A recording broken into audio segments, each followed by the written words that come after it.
Assalamualaikum warahmatullahi wabarakatuh.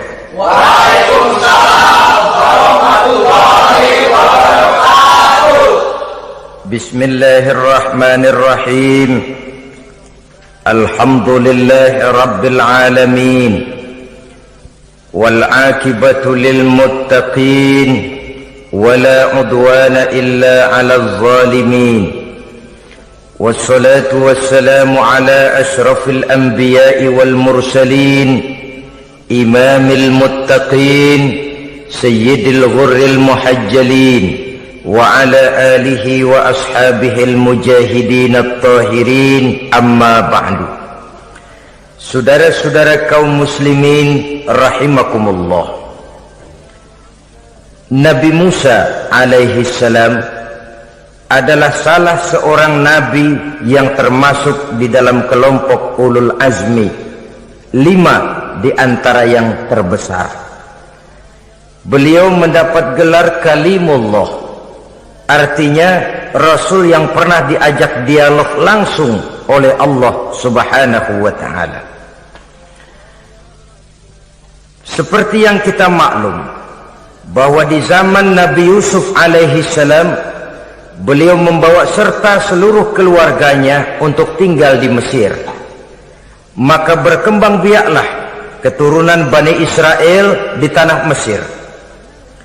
Sampai di zaman pemerintahan Ramses II, yang merasa khawatir dengan semakin banyaknya keturunan Bani Israel di Mesir akan menghancurkan kekuasaan daripada kerajaannya. Ramses II inilah yang kita kenal sebagai Fir'aun di zaman Nabi Musa alaihi salam. Maka terjadilah kemudian kebijaksanaan yang tidak bijaksana. Orang-orang tua dari Bani Israel dikerjakan secara paksa, membangun bangunan-bangunan mercusuar. Kemudian bayi-bayi dari Bani Israel dibunuh. Orang tuanya disuruh kerja paksa, bayi laki-lakinya dibunuh, dengan target agar Bani Israel hapus dari permukaan bumi ini. Tetapi kehendak Allah pasti juga akan terjadi. Maka lahirlah Nabi Musa alaihi salam, yang kelahirannya disembunyikan oleh orang tuanya dari pengetahuan umum.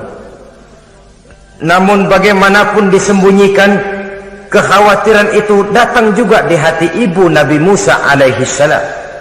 Allah kemudian memberikan ilham kepada ibu daripada Nabi Musa, masukkan anakmu ke dalam satu peti, hanyutkan di sungai Nil.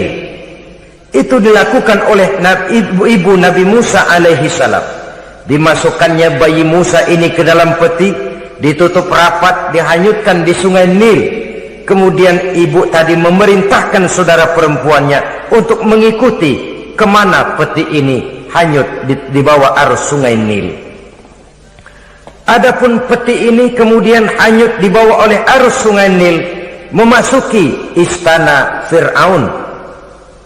Maka permaisuri atau istri daripada Fir'aun melihat peti hanyut itu, diperintahkan tentaranya untuk mengambil peti tadi.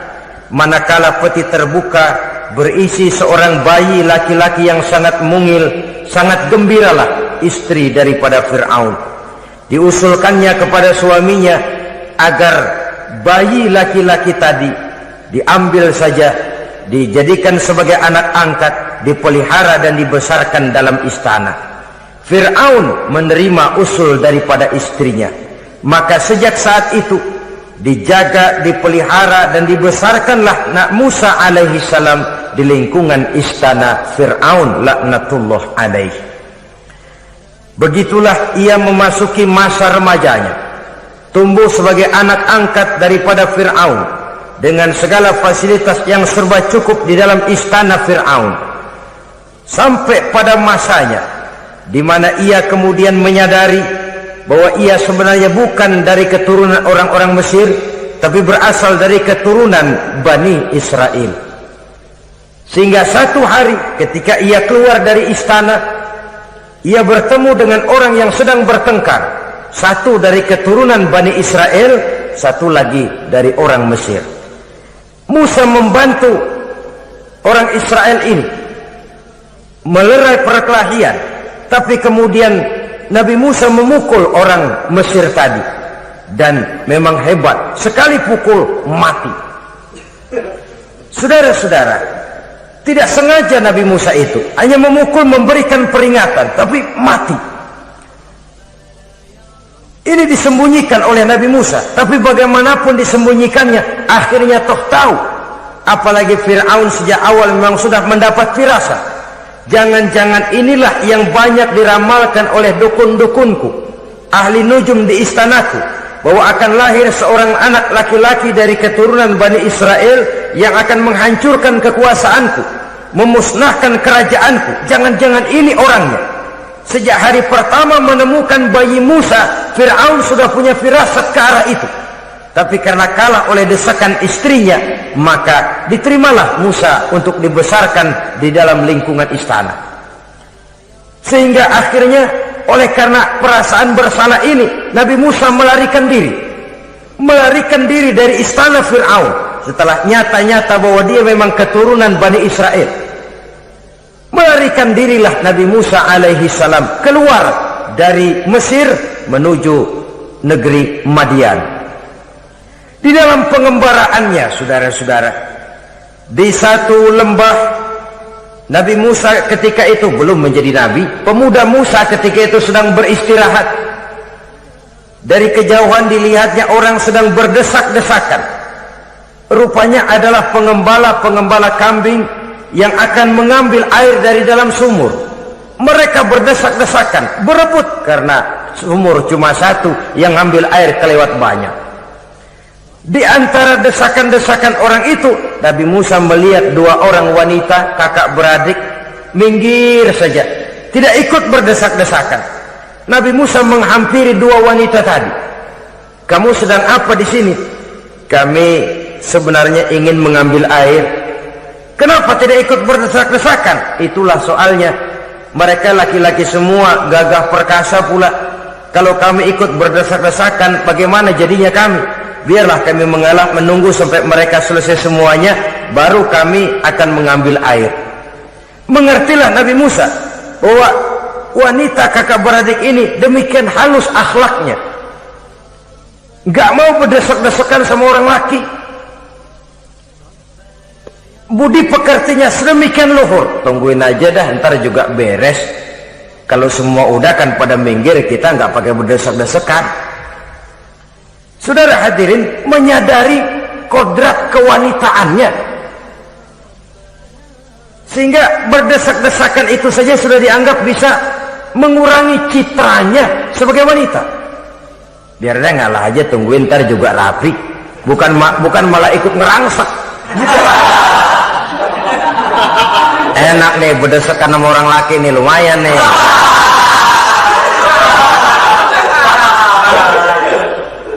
Sepintas itu saja sudah cukup bagi Nabi Musa, pemuda Musa, untuk menilai akhlak daripada wanita itu tadi. Oh, kalau kamu nunggu begini aja lama, kata Nabi Musa. Sudah, sini saya tolongin. Diambil embernya, Nabi Musa ikut berdesakan. Karena Nabi Musa memang kuat badannya, gak lama sudah dapat air. Saudarakan ke sana. Si wanita segera tahu bahwa pemuda ini begitu baik budi pekertinya, mau menolong orang yang dalam kesusahan. Akhirnya, bagaimana kalau kamu ikut saja ke rumah saya? Bapak saya sudah tua, senang hatinya kalau kamu ikut ke rumah, kenalan sama bapak saya. Ayolah, berangkatlah. Dalam perjalanan, si wanita ini berjalan duluan, Nabi Musa di belakang. Kemudian Nabi Musa bilang, sebentar, saya duluan, kamu belakangan. Kenapa? Rupanya angin nakal bertiup menghembus pakaian si wanita, sehingga memberikan gambaran yang agak jelas tentang warna, bentuk, postur badan si wanita itu tadi. Sekarang Musa yang menunjukkan budi pekerti yang luhur, gak mentang-mentang ditiup angin. Nah, mumpung nih,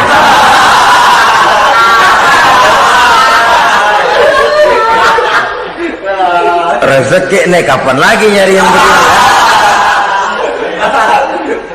Jadi dua-duanya sudah menunjukkan satu akhlak yang sangat luhur.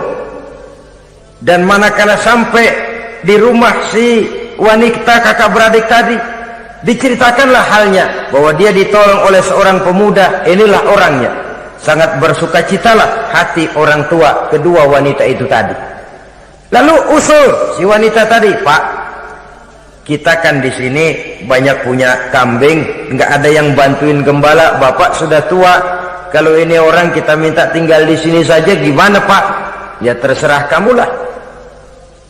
Akhirnya Nabi Musa tinggal di sana. Menurut satu riwayat 8 tahun ikut mengembalakan kambing. Dan orang tua tadi tidak lain adalah Nabi Syuaib alaihi salam, yang pada akhirnya kemudian Nabi Musa dikawinkan dengan wanita itu tadi. Setelah berumah tangga, Nabi Musa ingat kembali bahwa ia sesungguhnya keluar dari Mesir karena menghindarkan diri, bahwa kaumnya Bani Israel hidup di Mesir itu tertindas di bawah rezim kekuasaan Fir'aun yang zalim, dikerjakan secara paksa, wanita dipermalukan, bayi-bayi laki-laki dibunuh. Tergerak hatinya. Iya, dia sudah enak, punya mertua bijaksana, punya istri cantik, hidup tenang sebagai pengembala kambing, tapi nurani kebangsaannya berontak. Saya tidak boleh bersenang-senang sementara bangsa saya ditindas. Saya tidak boleh menari di atas bangkai saudara saya. Saya tidak boleh tersenyum di atas penderitaan saudara-saudara saya. Saudara-saudara saya Bani Israel merintih di bawah penindasan Fir'aun. Saya harus membebaskan mereka. Diceritakanlah hal ini kepada mertuanya. Wah,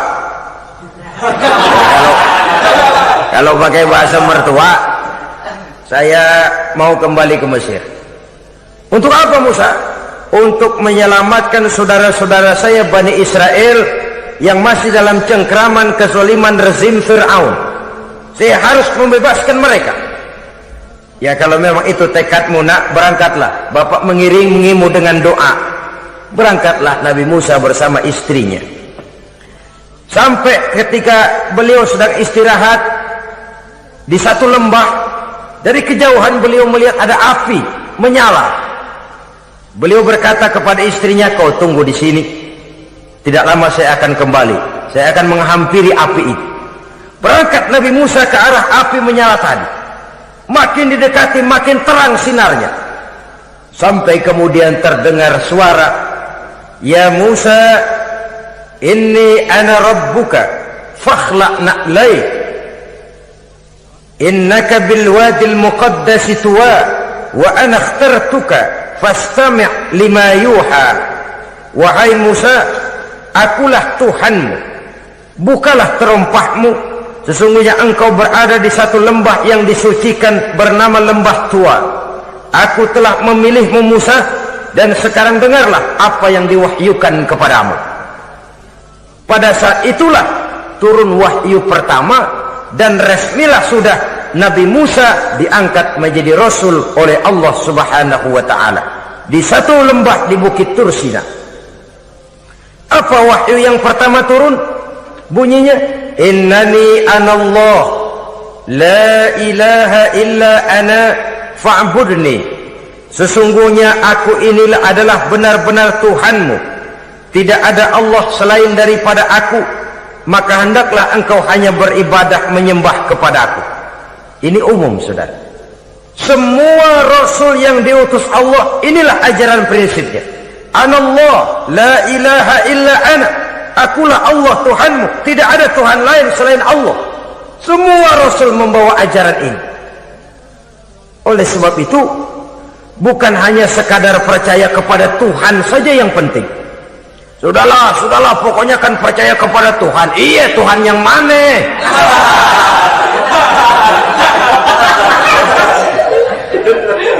Sebab kalau sekadar percaya kepada Tuhan, rasanya semua agama percaya kepada Tuhan. Begitulah orang Hindu percaya kepada Tuhan, tapi Tuhan menurut mereka Trimurti, Wisnu, Siwa, Brahma. Orang Buddha percaya kepada Tuhan, tapi Tuhan dalam pandangan mereka ada Tuhan kecil Hinayana, ada Tuhan besar Mahayana. Orang Majusi juga percaya kepada Tuhan, tapi Tuhan dalam pandangan mereka ada Tuhan kebaikan namanya Ahriman, ada Tuhan kejahatan namanya Ahura Mazda. Orang Nasrani juga percaya kepada Tuhan, tapi Tuhan kata mereka dalam bentuk Trinitas, Tuhan Anak, Tuhan Bapa, Ruhul Kudus. Ini semua Tuhan dalam pandangan mereka. Jadi kalau sekadar percaya kepada Tuhan, percaya kepada Tuhan, percaya kepada Tuhan, Tuhan yang mana? Itu yang prinsip. Itu yang prinsip. Sebab salah kita dalam mempercayai Tuhan, kita akan terjebak ke dalam penyakit kalau tidak kufur, syirik, dan dua-dua itu bapak moyangnya dosa. Sebab itu Islam menyelamatkan kita masyarakat manusia. Ya ayyuhan nasu ubudu rabbakumul ladzi khalaqakum. Hai manusia, Tuhanmu yang perlu kamu sembah itu hanyalah Tuhan yang telah menciptakan kamu, dan itu tidak lain adalah Allah yang lam yalid wa lam yulad wa lam yakul lahu kufuwan ahad, yang laisa kamitslihi syai'un. Ia tidak beranak, ia tidak diperanakkan, dan ia tidak bisa diserupakan dengan apapun. Dialah Allah itu. Begitu wahyu yang diberikan kepada Adam, kepada Nuh, kepada Ibrahim, kepada Yusuf, bahkan kepada Musa alaihi salam. Innani anallah la ilaha illa ana fa'budni. Akulah Allah Tuhanmu, tidak ada Tuhan lain selain daripada aku Allah, maka kepadakulah kamu hanya menyembah. Ini wahyu yang pertama turun, sudah berisi tauhid.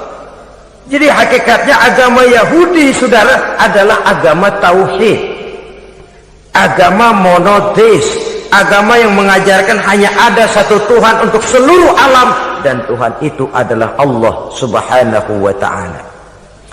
Sebab itu syahadat orang Yahudi bunyinya begini: Shema Yisrael Yahweh Elohenu Yahweh Echad. Ini syahadatnya orang Yahudi. Itu perbedaan bahasa Suryani Ibrani dengan bahasa Arab. Kita Isma itu bahasa Arab, dia Shema. Isma, Shema. Shema Yisrael Yahweh Elohenu Yahweh Echad. Ahad Echad.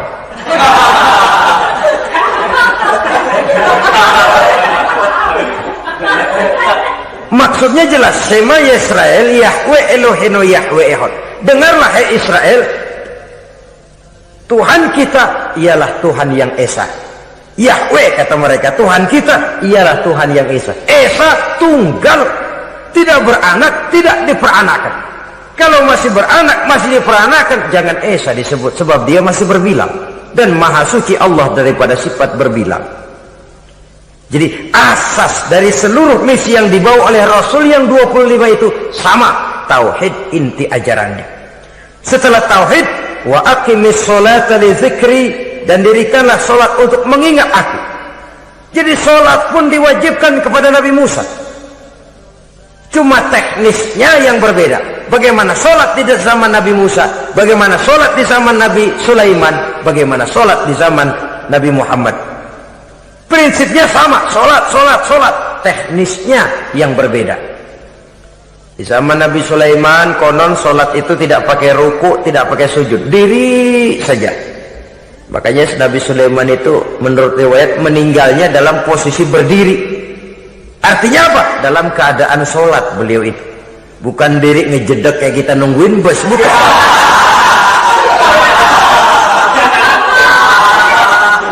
Berdiri dalam kondisi solat. Tapi yang jelas solat itu setiap Nabi, hanya teknisnya saja yang berbeda. Jadi ini sudah akidah dan syariat. Akulah Allah Tuhanmu, tidak ada Tuhan lain selain aku. Ini kan akidah. Yang kedua, wa aqimis sholata li dzikri, syariat. Dirikan solat untuk mengingat aku. Inna sa'ata atiyatun, sesungguhnya kiamat itu pasti akan datang. Ini juga sudah urusan beriman, percaya kepada yang lain. Saudara-saudara kaum muslimin rahimakumullah, setelah mendapat wahyu ini, turunlah perintah Allah kepada Nabi Musa. Apa kata Allah? Izhab ila fir'auna innahu tagha. Sekarang Musa, berangkatlah kamu menuju Fir'aun.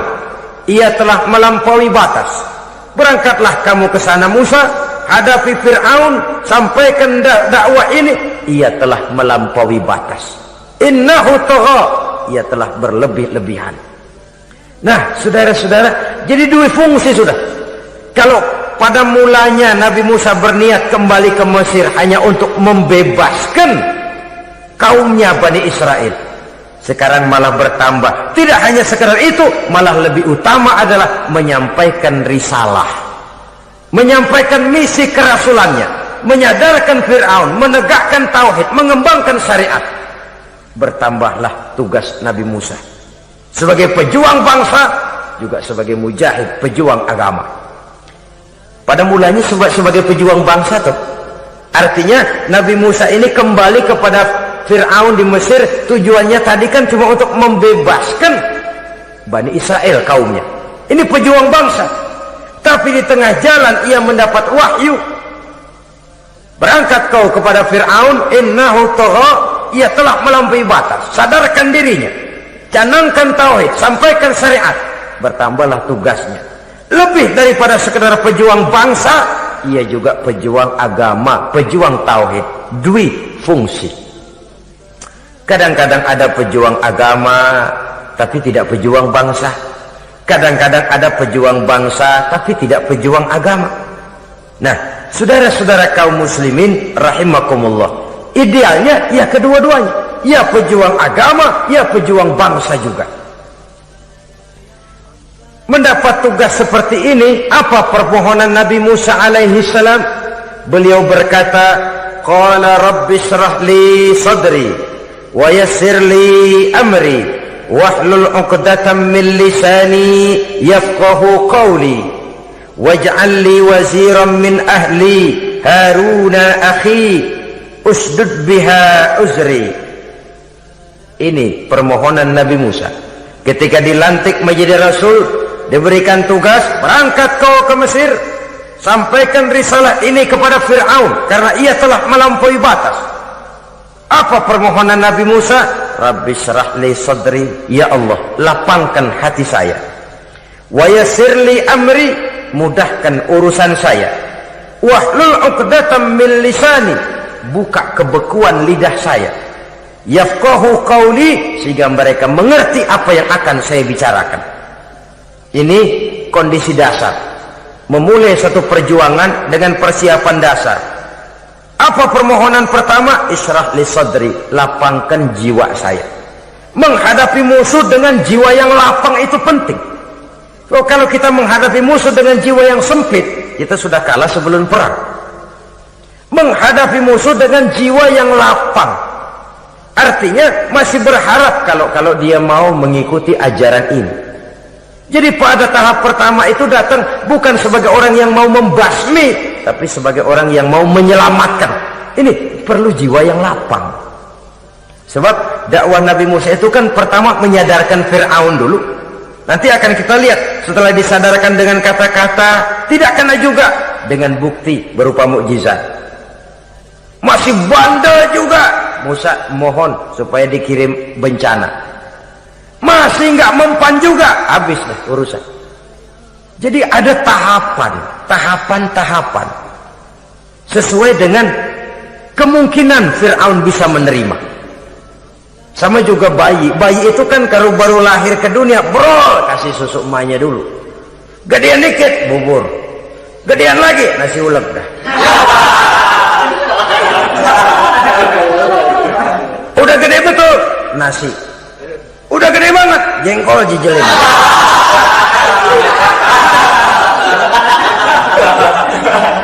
Jadi ada semacam tahapan.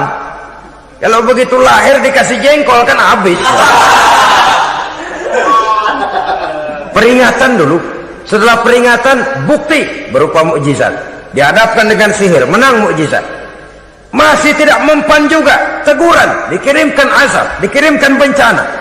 Masih tidak mempan juga, sudah ditenggelamkan oleh Allah di Lautan Merah. Itu akan kita ceritakan kemudian nanti. Jadi apa yang diminta oleh Nabi Musa, ya Allah lapangkan hati saya menghadapi Fir'aun ini, Fir'aun CS, Fir'aun, Haman dan lain-lain. Dan jangan lupa Fir'aun itu cuma ya hakikat tapi juga simbol. Hakikatnya memang ada yang namanya Fir'aun itu. Simbol karena Fir'aun selalu berkembang. Di setiap zaman, di setiap tempat Fir'aun selalu ada. Cuma liciknya Fir'aun ini kemana dia pindah, ke situ dia ganti nama. Orang sering lupa padahal isinya Fir'aun. Namanya bisa Hitler, namanya bisa Mussolini, namanya bisa Stalin, tapi isinya Fir'aun. Kemana dia tinggal, di situ dia ganti nama. Simbol dari kekuasaan yang terlepas dari kontrol iman. Simbol dari kekuasaan yang menyebabkan orang lupa diri dan lupa daratan. Dan sebenarnya mah Fir'aun mulanya cuma raja tuh, raja doangan dia. Cuman kelamaan jadi raja, kagak mau turun-turun. Akhirnya dia menganggap tidak ada yang lebih tinggi daripadanya. Apalagi ketika Nabi Musa datang mengajarkan ada Tuhan lain, yaitu ada Tuhan yang sebenarnya yaitu Allah. Lah Fir'aun sampai kepada puncak kekurang ajarannya, memproklamirkan diri sebagai Tuhan. Ana rabbukumul a'la. Bukan karena kebodohannya sebenarnya, tapi karena gengsi kekuasaannya. Nah ini, gengsi kekuasaan ini sering menyebabkan orang overacting. Fir'aun bukan bodoh, bukan. Fir'aun bukan tidak tahu kalau Musa itu benar, tahu. Fir'aun bukan tidak ngerti kalau itu mujizat, sihir kalah, tahu. Tapi gengsi kekuasaan. Gua kan raja, masa di depan rakyat tunduk sama Musa? Gengsi dong.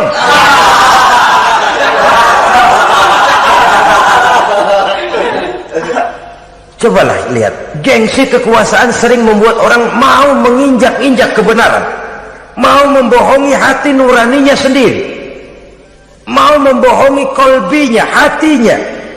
Padahal itu sudah, orang kalau sudah hatinya sendiri dibohongin, apalagi orang lain, sudah manusia paling kejam itu. Cuma karena gengsi kekuasaan saja. Gengsi kekuasaan kadang menganggap remeh kecil Nabi Musa, kadang merasa besar di depan rakyatnya, tiba-tiba harus tunduk kepada dakwah Musa. Ntar dulu, ada apa sama Musa? Dia kanyut, gue yang ngangkat. Iya toh, peristiwa di Sungai Nil itu. Karena aku yang nyelamatin, aku yang besarkan dia di istanaku. Gengsi kekuasaan sering menyebabkan orang overactive. Bukan karena kebodohan, dia tahu itu benar, tapi dia berat untuk mengikutinya. Kenapa? Gengsi kekuasaan. Inilah watak Fir'aun. Oleh sebab itu Nabi Musa minta, ya Allah, lapangkan hati saya menghadapi orang kayak Fir'aun ini. Wa yassirli amri, dan mudahkan urusan saya.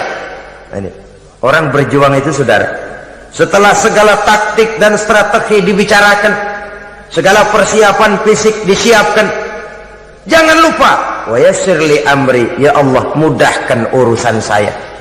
Sebab sepanjang yang bisa kita lakukan hanyalah berusaha dan berusaha.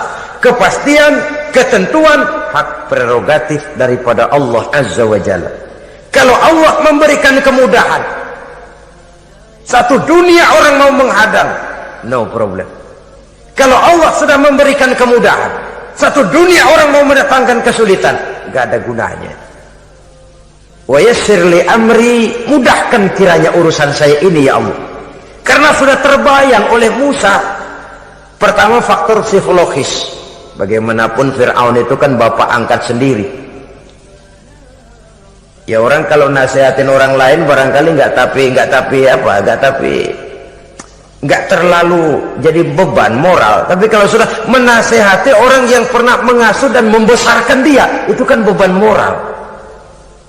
Sulit posisi ini, apalagi kekuasaan mutlak berada di tangannya, tentaranya gagah perkasa. Wa yassirli amri, mudahkanlah urusan saya ya Allah. Lapangkan hati, mudahkan urusan.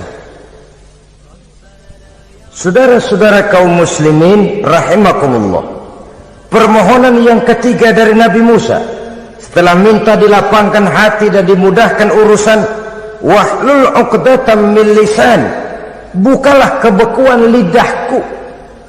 Satu riwayat menjelaskan bahwa Nabi Musa memang agak gagap kalau bicara. Riwayat lain menjelaskan bahwa beliau agak sedikit cadel.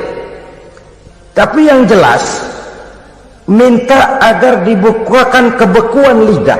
Ini mengandung Satu pelajaran bahwa cara menyampaikan sesuatu akan sangat menentukan sesuatu itu sendiri. Sesuatu yang baik, kalau salah cara kita mengucapkannya, salah cara kita menyampaikannya, jadi tidak baik kesan orang. Ini soal ucapan. Soal hati itu Allah saja yang tahu. Tapi kan orang sebelum tahu hati ini, omongan yang didengar, tingkah laku yang dilihat. Maka ini yang diminta oleh Nabi Musa alaihissalam. Misi risalah ini berat. Menyampaikan pesan ilahi ini tidak ringan. Kalau salah saja ngomong, akan timbul kesalahpengertian. Oleh sebab itu, wahlul 'uqdatam min lisani, bukalah kebekuan lidah saya ini, supaya lancar bicara untuk menyampaikan yang hak, menghancurkan yang batil. Cara kita menyuguhkan sesuatu sangat menentukan sesuatu itu sendiri.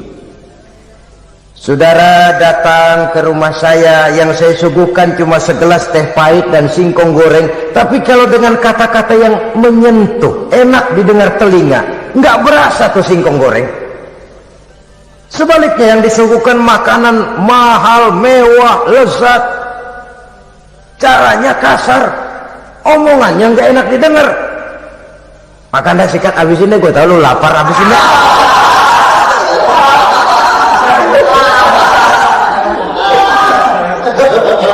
Rasanya biar lapar juga nahan juga gitu. Apa itu? Bukan makanannya yang tidak enak, bukan kita nggak doyan, bukan, caranya itu loh, caranya. Nah, Islam ini agama yang baik. Kalau disampaikan dengan kata yang tidak baik, akan timbul, oh Islam kok gitu ya. Nah ini yang tidak diinginkan oleh Nabi Musa. Wahlul 'uqdatam min lisani. Kita begitulah dalam kehidupan ini, kadang mendengar satu ceramah bisa berurai air mata, bisa histeris, bisa gembira. Kenapa? Kepandaian orang menyampaikannya. Bicara dia 2-3 jam, rasanya baru 5 menit, baru sebentar kok tahu-tahu sudah selesai. Ada yang udah setengah jam, baru seperempat jam ngomong, udah rasanya udah kayak 3 jam.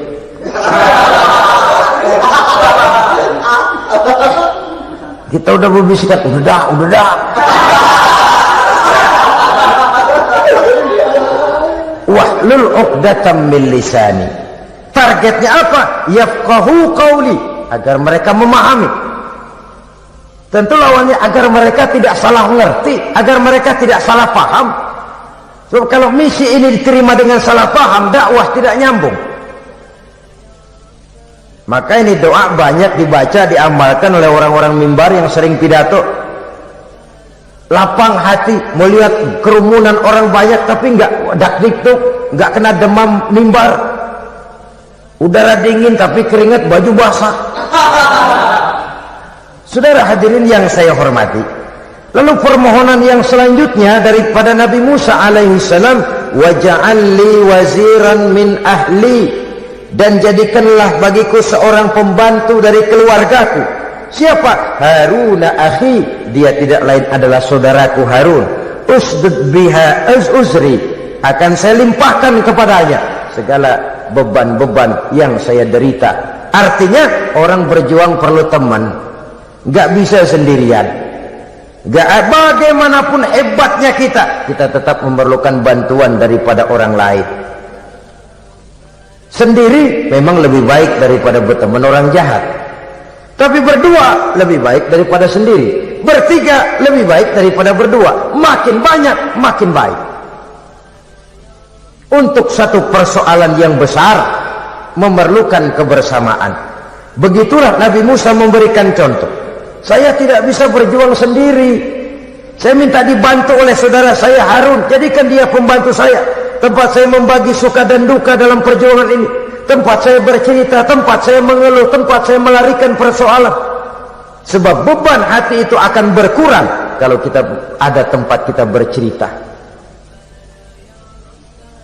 Nah, saudara-saudara, berangkatlah Nabi Musa ke Mesir, kemudian mulai menyampaikan dakwahnya kepada Fir'aun laknatullah alaih. Fir'aun mendengar Musa datang kembali, kemudian terjadilah forum dakwah itu. Apa kata Fir'aun? Musa, kamu kemana saja? Saya pergi ke Madian. Apa yang kamu lakukan? Begini, begini, begitu. Kamu melarikan diri? Pada mulanya iya. Dan sekarang apa maksud kamu datang kembali ke Mesir? Semula saya ingin membebaskan kaum saya Bani Israel. Lalu saya kemudian menerima wahyu dari Allah. Ditugaskan, diperintahkan langsung oleh Allah Sang Maha Komandan untuk datang menemui Tuhan, menyadarkan Tuhan dari kesesatan selama ini. Siapa Allah itu Musa? Allah adalah Tuhan saya dan Tuhan juga dan Tuhan seluruh alam ini. Baru nih Musa, saya baru dengar nih ada yang begini nih. Tuhanlah pakai nggak kelihatan, Tuhanlah cuma satu, yang Tuhannya banyak aja masih kelaparan.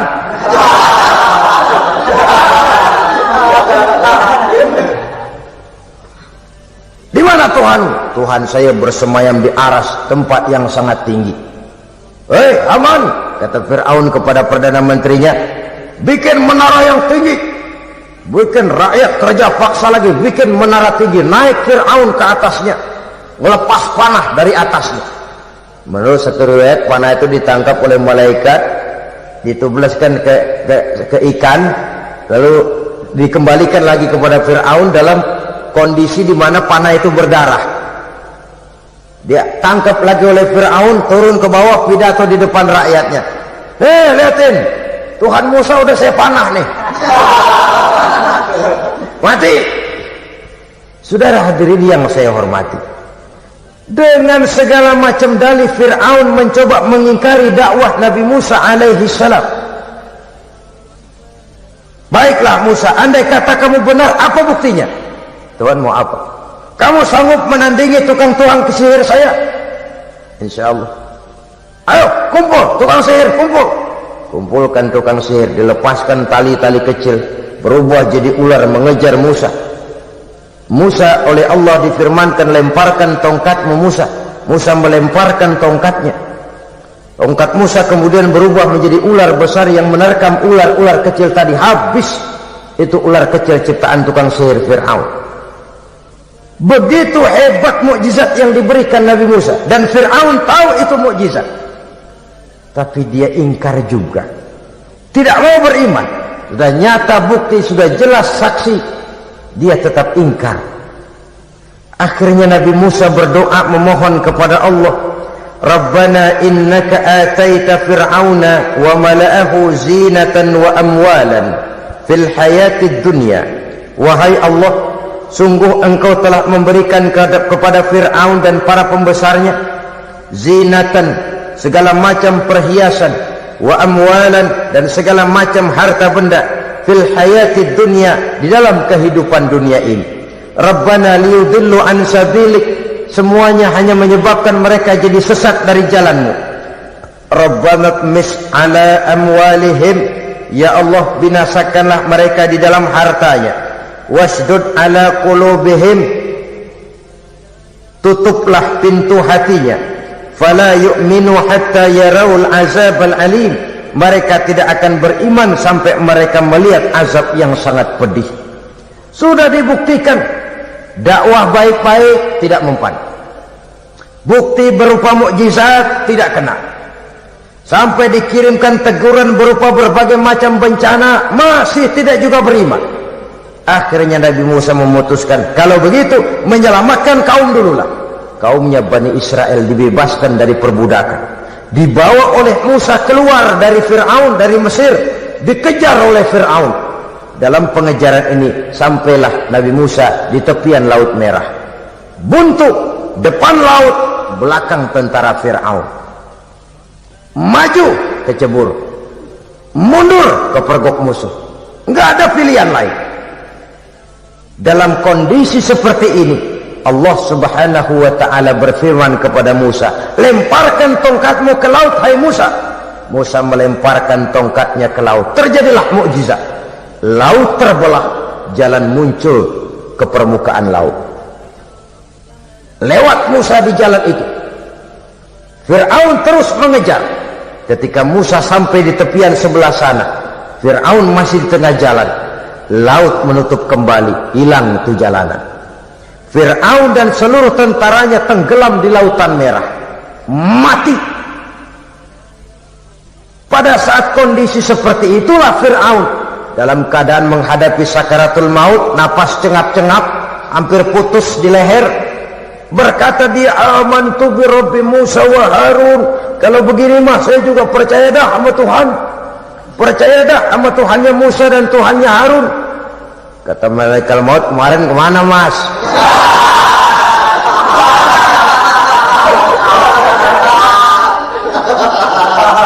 Sudah gini hari baru mau percaya, terlambat. Akhirnya Fir'aun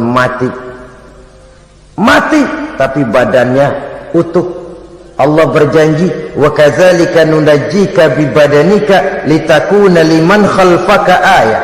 Kami selamatkan badanmu Fir'aun agar menjadi pelajaran bagi orang-orang sesudah kamu nanti. Fir'aun mati, tapi badannya selamat terdampar di tepi pantai oleh rakyat Mesir. Wah, ini raja kita nih, raja kita, ketemu, hidup, mati.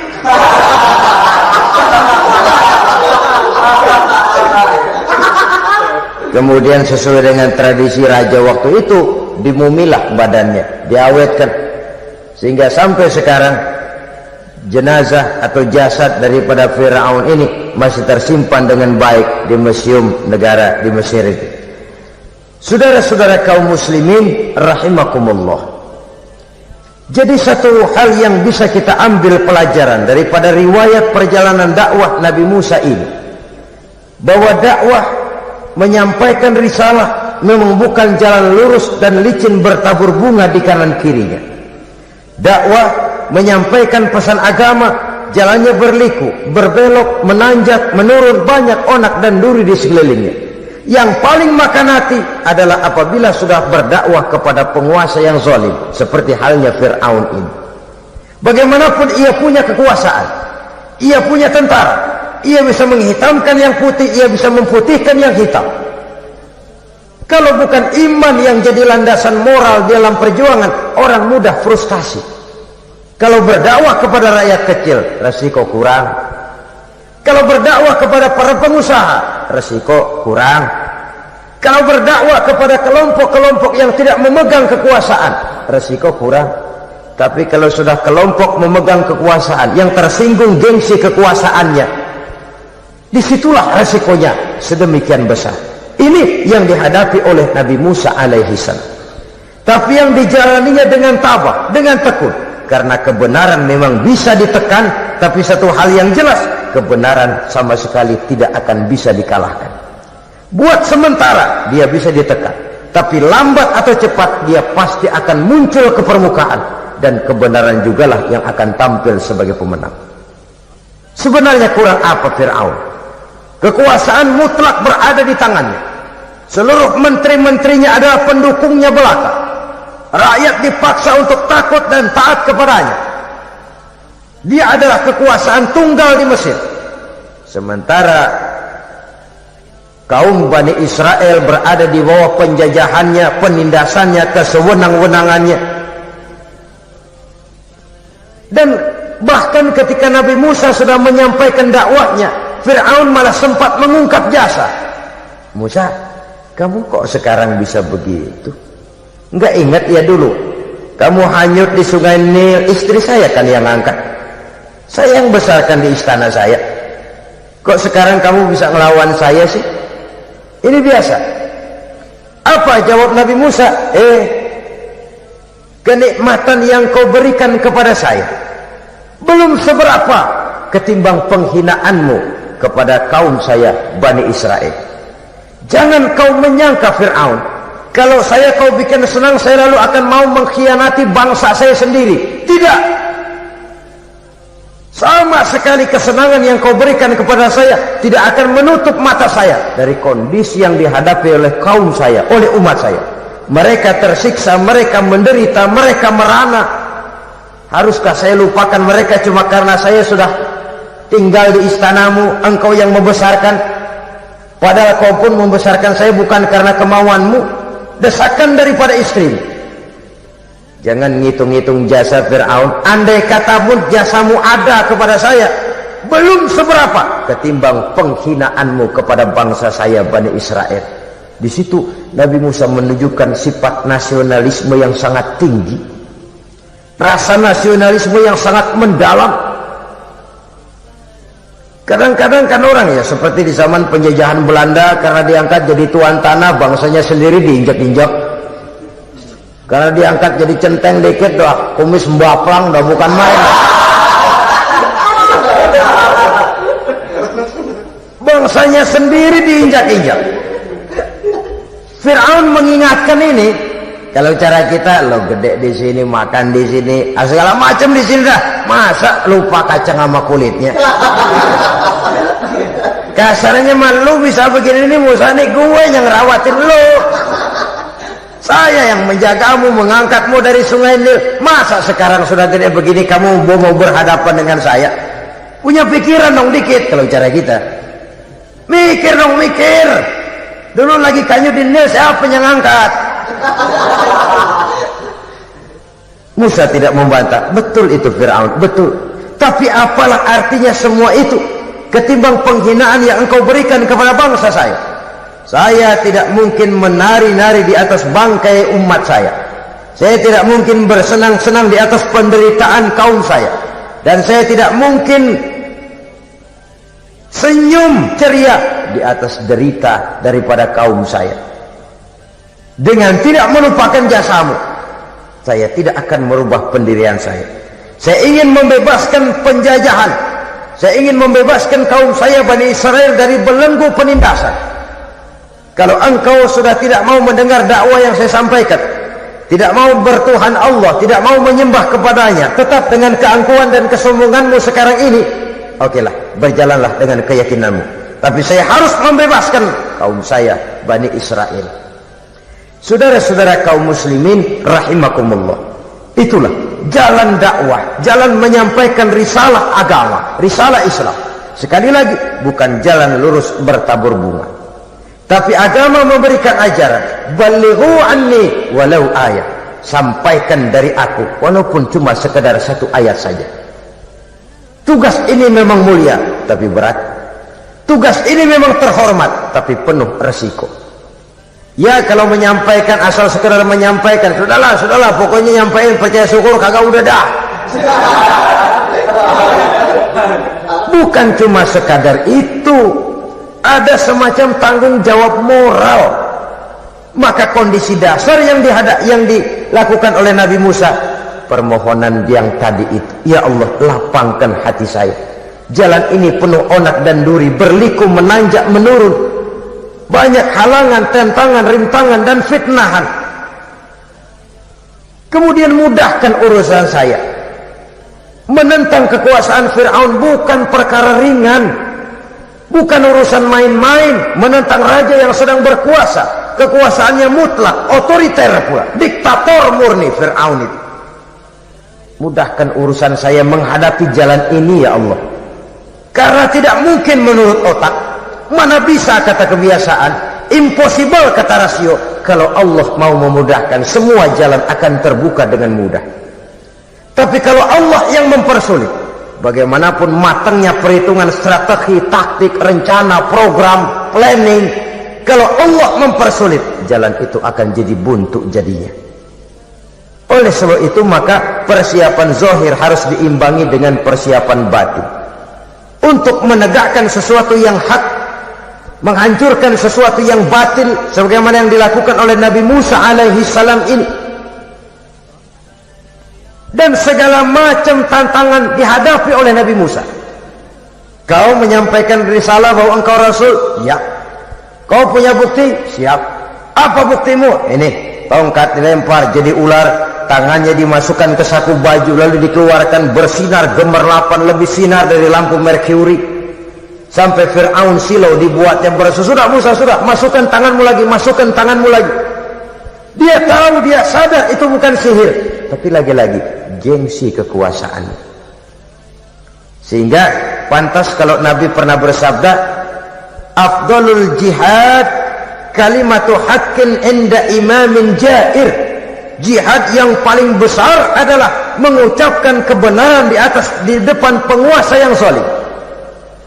menyampaikan kebenaran di hadapan penguasa yang zalim. Tapi kan berat, saudara, sulit, apalagi kalau belum apa-apa udah ngeri. Udah jangan dah.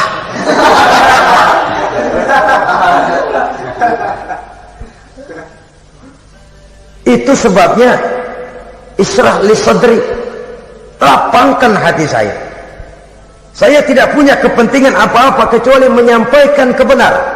Kalau sudah ada kepentingan pribadi, itu yang sering jadi handicap, itu yang sering jadi jurang pemisah antara kita dengan orang yang akan kita sampaikan kebenaran tadi. Saudara-saudara kaum muslimin rahimakumullah, maka terasa benar relevannya doa yang diajarkan oleh Rasul kepada kita. Allahumma arinal haqqa haqqa warzuqna ittiba'ah wa arinal batila batilan warzuqna ijtinabah. Ya Allah, tunjukkan kepada saya bahwa yang benar itu benar, berikan saya kekuatan untuk mengikutinya. Ya Allah, tunjukkan kepada saya bahwa yang salah itu salah, berikan saya kekuatan menghindarinya. Kenapa? Orang sering tahu bahwa itu benar, tapi tidak berdaya mengikutinya. Seperti Fir'aun, tahu bahwa Musa itu benar. Abu Jahal, Abu Lahab juga tahu bahwa Nabi Muhammad itu benar. Abrahat juga tahu bahwa Nabi Ibrahim itu benar. Namrus juga tahu Ibrahim itu benar. Tapi mereka tidak berdaya mengikuti kebenaran karena gengsi kekuasaannya. Kadang kita tahu bahwa itu salah itu. Tapi karena dilakukan oleh orang yang punya kekuasaan, kita lalu tidak berdaya menghindarinya, malah terjebak ikut-ikutan salah, lalu menghibur-hibur diri. Sudahlah, tak ada gading yang tak retak. Bukankah dengan demikian kita sudah melegimitir kesalahan? Tahu bahwa itu benar dan mampu mengikutinya, itu nikmat. Tapi tahu itu benar namun tidak berdaya mengikutinya, itu mendatangkan siksaan batin. Tahu itu salah dan mampu menegur, itu nikmat. Tahu bahwa itu salah tapi larut ikut salah, nimbrung dalam kesalahan, itu mendatangkan tekanan batin. Jadi tahu kebenaran itu penting, tapi terketuk hati mengikuti kebenaran itu jauh lebih penting. Semua kita tahu Islam itu benar, tapi semua yang tahu Islam itu benar maukah mengikuti ajaran Islam? Tidak. Semua orang tahu kalau judi itu batil. Hatta penjudi yang paling kakap pun mesti tahu kalau itu batil, itu tidak baik. Tapi dia tidak berdaya untuk menghindarkannya, terjebak ke dalam penyakit itu tadi. Oleh sebab itu, saudara-saudara kaum muslimin yang saya cintai, tidak ada satu ucapan yang lebih baik. Dalam istilah Quran itu Allah menjelaskan, wa man ahsanu qawlan mimman da'a ila Allah wa amila salihan wa qala innani minal muslimin. Ucapan siapakah yang lebih baik dalam hidup ini selain daripada mimman da'a ila Allah, selain daripada ucapan orang-orang yang menyeru ke jalan Allah, orang-orang yang menyadarkan kepada agama, ini jalan Allah, mari ikuti, itu jalan setan, mari tinggalkan. Wa amila salihan, tidak cukup sekedar berdakwah mengajak orang ke jalan Allah, dia juga beramal soleh. Dia bangun rumah sakit, dia bangun madrasah, dia bangun masjid, dia makmurkan majlis taklim, dia santuni yatim piatu. Wa qala innani minal muslimin, seraya berkata, saya termasuk orang yang berserah diri kepada Allah. Da'a ila Allah wa amila salihan wa qala innani minal muslimin. Menyerukan manusia ke jalan Allah, beramal soleh, dakwah bil hal kata orang sekarang. Kemudian mereka pada akhirnya berkata, kami adalah sekelompok orang-orang yang sudah berserah diri kepada Allah. Segalanya diserahkan kepada Allah. Lahirlah kedamaian rohani, ketegaran pribadi, ketentraman batin di dalam dia melaksanakan tugasnya. Kalau tidak, maka nanti ya tuh orang kan gua ajak baik-baik ngurus sembahyang, ngapa gua dimusuhin. Dipikirin, kurus dah. Ampek gaya deh. Makan hati. Soal orang mau beriman atau tidak itu bukan urusan kita. Tugas kita hanya sekedar penyampai. Tugas Rasul hanya sekedar penyampai. Kalau dakwah sudah disampaikan, metode sudah disusun, pendekatan sudah baik, tapi orang tidak mau beriman, Allahumma inni qad ballaghtu, ya Allah sudah saya sampaikan, ya Allah sudah saya peringatkan, ya Allah sudah saya sampaikan, ya Allah sudah saya tegur. Kalau toh tetap begitu juga, sudah saya sampaikan, ya Allah. Di sana kelapangan lalu tumbuh. Jadi dengan kata lain, kita hanya berusaha, hidayah adalah di tangan Allah. Oleh sebab itu, kita ini termasuk yang bersyukur telah mendapat limpahan hidayah ini. Kalau kita lihat Fir'aun CS termasuk Haman, Perdana Menterinya, dan seluruh bala tentaranya, kurang apa? Mereka lihat mukjizat. Mereka saksikan kebesaran Allah. Di dunia juga mereka sudah dikirim bencana, teguran kepada mereka, entah tidak juga beriman. Dan strategi Nabi Musa mula-mula dialog, diajak ngomong, diajak bicara, diajak mikir, tukar pikiran. Allah itu begini-begini, oh tidak bisa, iya begini-begitu. Masih tidak percaya juga, dibuktikan mukjizat, tongkat jadi ular, tangan bisa mengeluarkan sinar. Masih ingkar juga, keluar doanya nih, doa yang ada dalam surah Yunus ayat 88-89, Rabbana tmis ala amwalihim, ya Allah cukup dah. Seruan sudah disampaikan, peringatan sudah diberikan, mukjizat sudah mereka lihat, tapi nggak juga mau beriman. Buresin aja harta bendanya dah. Habisin aja. Dikasih perhiasan kehidupan dunia. Innaka ataita fir'auna wa mala'ahu zinatan wa amwalan, dikasih harta, kesenangan dunia, bikin sesat. Habisin aja dah. Wastud ala qulubihim, hatinya empat dah. Udah dipatri, udah nggak mempan apa-apa. Udahlah ya Allah. Wala yu'minu hatta yaraul azabal alim, rasanya mereka memang nggak bakal mau beriman kalau belum melihat azab yang sangat pedih. Dan memang setelah timbul tenggelam, napas mau sekarat, baru beriman. Terlambatlah sudah. Nah, saudara-saudara kaum muslimin rahimakumullah, bagaimana akhir daripada perjalanan Nabi Musa ini, insya Allah akan kita bicarakan pada pertemuan berikutnya. Terima kasih atas perhatian saudara. Mohon maaf atas segala kekurangan. Wassalamualaikum warahmatullahi wabarakatuh. Waalaikumsalam.